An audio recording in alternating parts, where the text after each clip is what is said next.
Marcus woke up like he had every morning for the last 22 years, reaching for a hand he expected to be there.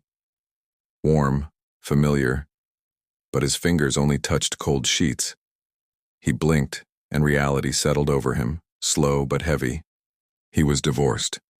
Not separated. Not taking time. Divorced. The word tasted strange in his mouth. He sat at the edge of the bed, hands hanging between his knees, and whispered into the silence, "Well, it's just me now." No reply came, only the hum of the refrigerator down the hallway, steady, uncaring.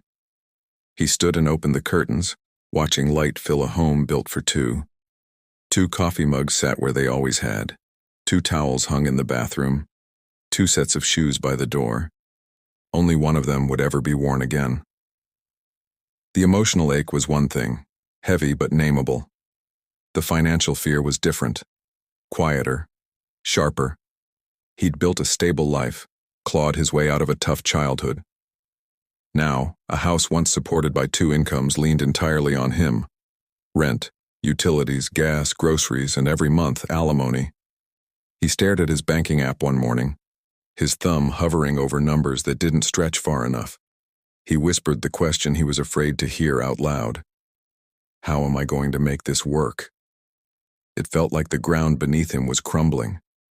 One night, tired and heartbroken, scrolling for an escape, a video stopped him mid-swipe. 5-minute budget hack for low-income households. He almost kept scrolling. What could 5 minutes fix? But he thought, what do I have to lose? And he clicked. A calm, simple video appeared. No miracles, no shame. Just clarity. It explained a method with 3 buckets, not 20 complicated categories. Just 3. Bucket 1. The musts. These were the non-negotiables. Rent, food, electricity, gas. Survival, but with dignity, not panic. Marcus nodded. This made sense. Bucket 2. Fun. A small joy, a coffee with a friend, a movie night on the couch. Not luxury, but humanness. Marcus blinked. Fun? He wasn't sure he deserved that yet. And bucket 3. The future. Savings, debt payoff, investment, even $5 at a time. The video said something that stayed with him. A future grows in drops, not floods. You're not meant just to survive. You're meant to live. Marcus closed his laptop, breathed deeply, and reached for a notebook. Not to record loss, but to plant a beginning. On the first page, he wrote, musts, fun, future. It wasn't perfect, but it was a plan. And it was his. Week by week, he followed the buckets. The musts kept him steady. The fun reminded him he still existed. And the future, with its small contributions, started to feel real. Month 1, he stayed afloat. Month 2, he saved more than he expected. By month 3, he checked his account and felt something warm replace the fear. Hope, quiet, solid, earned. He caught himself smiling again, at little things. Music in the kitchen, sunsets from the balcony, the thought of tomorrow. He started cooking meals for one, not with sadness, but with care.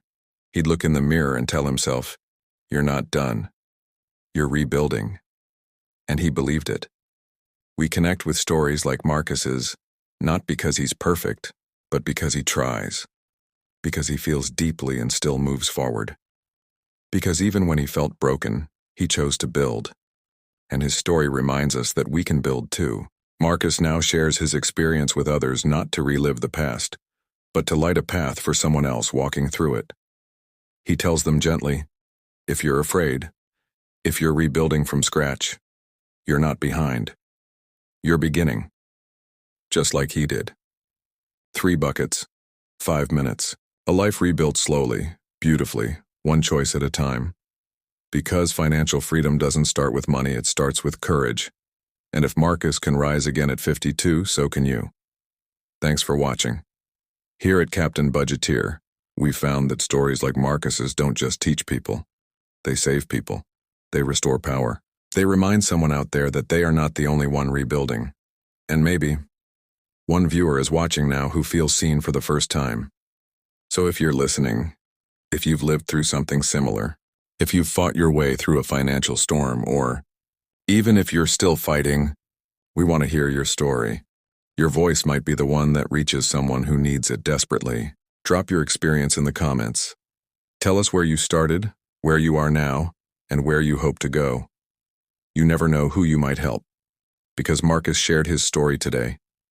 And look how many people it might lift.